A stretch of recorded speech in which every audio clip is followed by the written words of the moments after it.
Friends, watch full video carefully and अगर आपने अभी तक इस चैनल को सब्सक्राइब नहीं किया है तो इस चैनल को सब्सक्राइब कीजिए नीचे दिए गए रेड सब्सक्राइब बटन को क्लिक करके और उसके साथ वाले बेल आइकन को भी क्लिक जरूर करिए। इससे आपको हर नई वीडियो की नोटिफिकेशंस रेगुलरली मिलती रहेगी। आइए देखते हैं अक्षांश और देशांतर रेखाएं क्या होती हैं। ग्लोब पर स्थित काल्पनिक रेखाओं का जाल अक्षांश और देशांतर रेखाएं कहलाता है। तो देखिए, काल्पनिक ये रेखाएं हैं, कहीं पृथ्वी पर बनी नहीं है और इस तरह की ये रेखाएं हैं। काल्पनिक रेखाओं का इस प्रकार का बनाया गया जो जाल होता है ग्लोब पर, वो अक्षांश और देशांतर रेखाएं कहलाती हैं। अब देखिए, अक्षांश क्या होता है और देशांतर क्या होता है। अक्षांश रेखा इस तरह से होती है और देशांतर रेखा इस तरह से होती है। अंग्रेजी में इसे लैटिट्यूड बोलते हैं और लॉन्गिट्यूड देशांतर को कहा जाता है। अब प्रश्न उठता है कि इसको बनाया क्यों जाता है, इस ग्लोब पर हम बनाते क्यों हैं। तो अगर हम यहाँ पर एक पृथ्वी बना दें इस तरह से और हम इस लोकेशन को पूछें कि ये कहाँ पर है, तो आप इसे क्या बताएंगे। तो आप यही कह सकते हैं कि ये ऊपर की ओर है या दाहिनी ओर है या थोड़ा सा ऊपर या उत्तर पूर्व है। किसी लोकेशन को बताने के लिए या किसी स्थान को बताने के लिए अक्षांश और देशांतर रेखाओं का सहारा लेना पड़ता है। जब हम इस पर इस तरह से अक्षांश और इस तरह से देशांतर बना देंगे तो हम बता सकते हैं कि ये देशांतर जो इसको टच करता हुआ आ रहा है या ये अक्षांश इसको टच करता हुआ जा रहा है, तो ये कितने अक्षांश और कितने देशांतर पर स्थित है। तो पृथ्वी पर किसी भी स्थान की स्थिति को बताने के लिए अक्षांश और देशांतर रेखाएं बनाई जाती हैं। अक्षांश रेखाएं किस तरह से बना सकते हैं, एक आप इस तरह से सर्कल बना लीजिए। इस ग्लोब पर एक बीच से जब हम हाफ करेंगे तो ये 0 डिग्री हो जाएगा और इस पर देखिए ये बिल्कुल अर्धचंद्राकार बना हुआ है। आप चांदे को इस पर रख लीजिए और चांदे को रखने के बाद इस पर डिग्रियां बनी होंगी।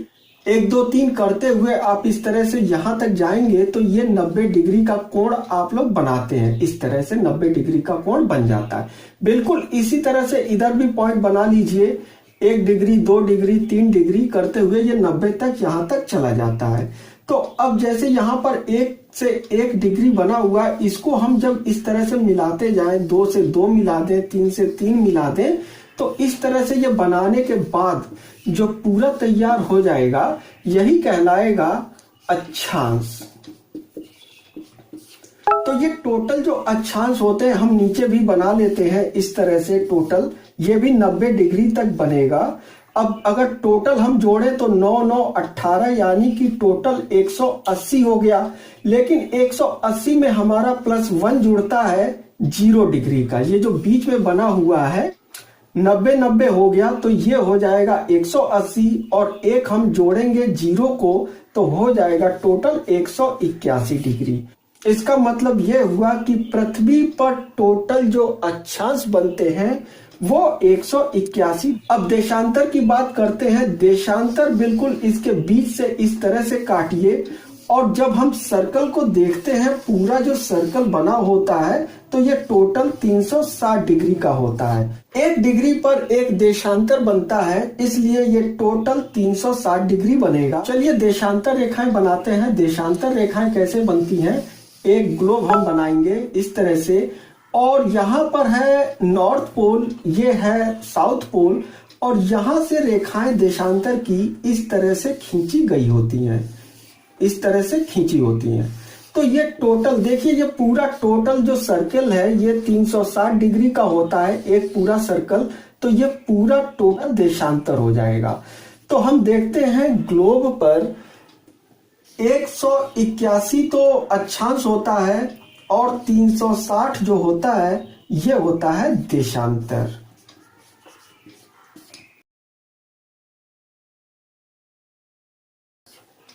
तो 181 अक्षांश हो गया, 360 देशांतर हो गया।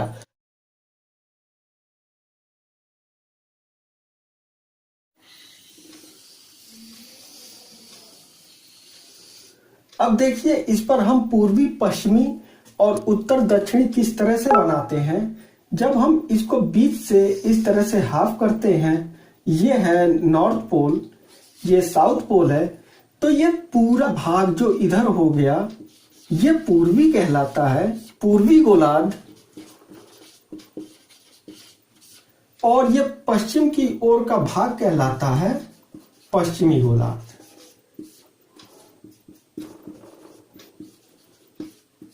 इसी तरह से देखिए, इसको जब हम बीच से इस तरह से काटेंगे तो ये पूरा भाग, ये पूरा का पूरा भाग ही ये कहलाता है उत्तरी गोलार्ध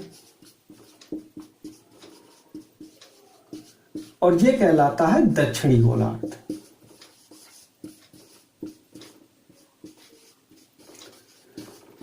जब इन गोलार्धों में हम अपने भारत की लोकेशन देखते हैं तो हमारा जो भारत है वो यहां पर कहीं आता है, जो कहलाता है उत्तरी और पूर्वी। यानी कि इसका मतलब ये हो गया कि ये जो हमारा भारत है उत्तर पूर्वी गोलार्ध में स्थित है।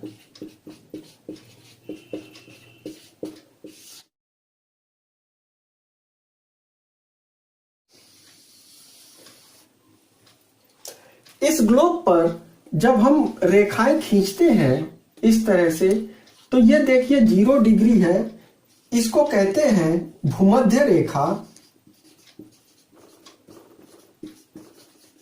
और यही रेखा विषुवत रेखा भी कहलाती है। एक और चीज ध्यान दीजिए, यहां पर भूमध्य रेखा की बात की जा रही है जो 0 डिग्री है। कई बार भूमध्य सागर भी नाम आ जाता है, लेकिन भूमध्य सागर का इससे कोई मतलब नहीं है, वो अलग चीज है। इस तरह से हम 23.5 डिग्री जब खींचते हैं तो ये कहलाता है कर्क रेखा। दक्षिण में इस तरह से भाग खींचते हैं 23.5 डिग्री, तो ये कहलाता है मकर रेखा। अब 66.5 डिग्री हम खींचते हैं तो ये कहलाता है आर्कटिक वृत्त।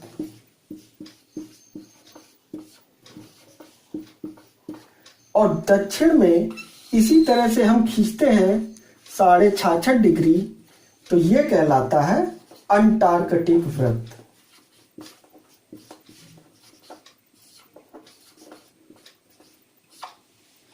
यहां पर 90 डिग्री जो होता है ये हो गया उत्तरी ध्रुव और दक्षिण की ओर 90 डिग्री पर बना है दक्षिणी ध्रुव।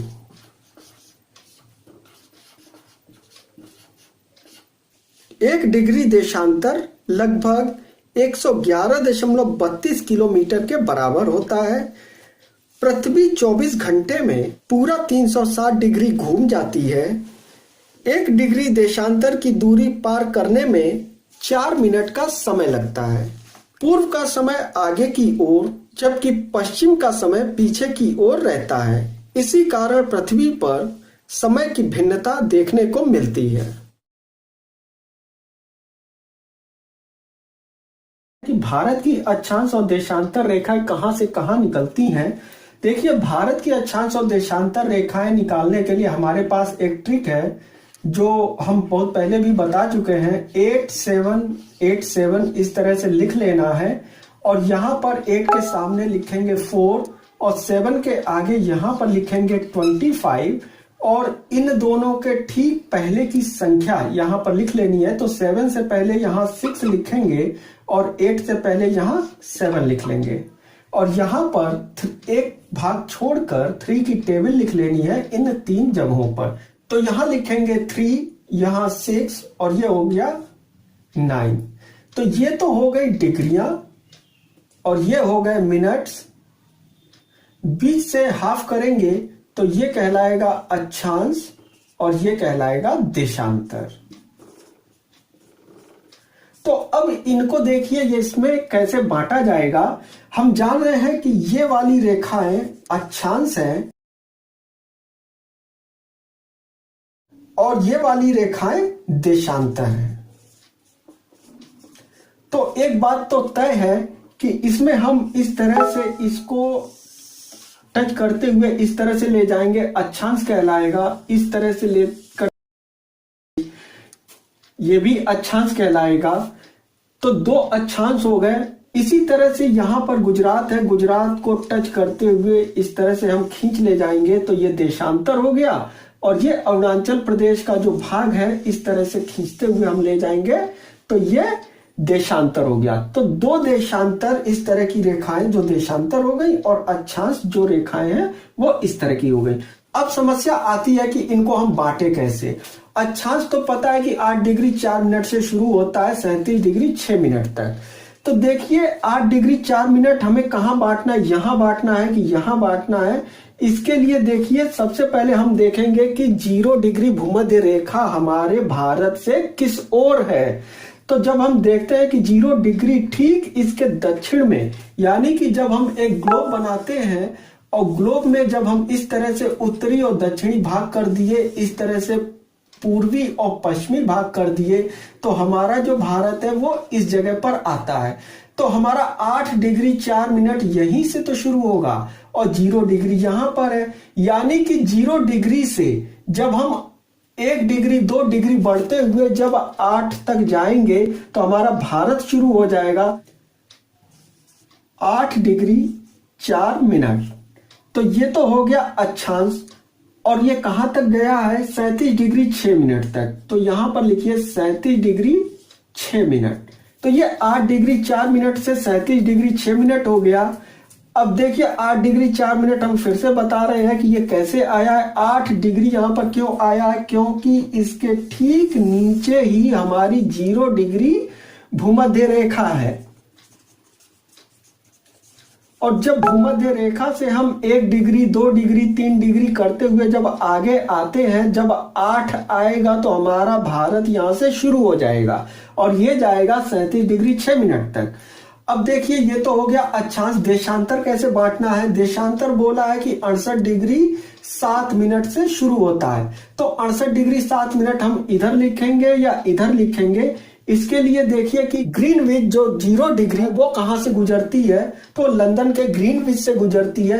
अब 0 डिग्री यहां पर 0 डिग्री जो है वो इधर की ओर है, भारत के पश्चिम के साइड में। तो पश्चिम से जब हम पूरब की ओर जाएंगे उस 0 डिग्री से आगे बढ़ेंगे और जब यहां 68 डिग्री शुरू होगा तो हमारा भारत का गुजरात क्षेत्र मिल जाएगा। तो यानी कि इसका मतलब ये हुआ कि ये हो गया 68 डिग्री 7 मिनट यहां से शुरू हो गया और कहां तक ये जाएगा 97 डिग्री 25 मिनट तक। तो ये तो हो गई भारत की अक्षांश और देशांतर रेखाएं। भारत के ठीक बीच में एक और रेखा बनती है जो कहलाती है भारत की मध्याह्न रेखा। ये गुजरती है 82.5 डिग्री के लगभग, जो कि इलाहाबाद मिर्जापुर के पास नैनी स्थान है, वो मध्याह्न रेखा है।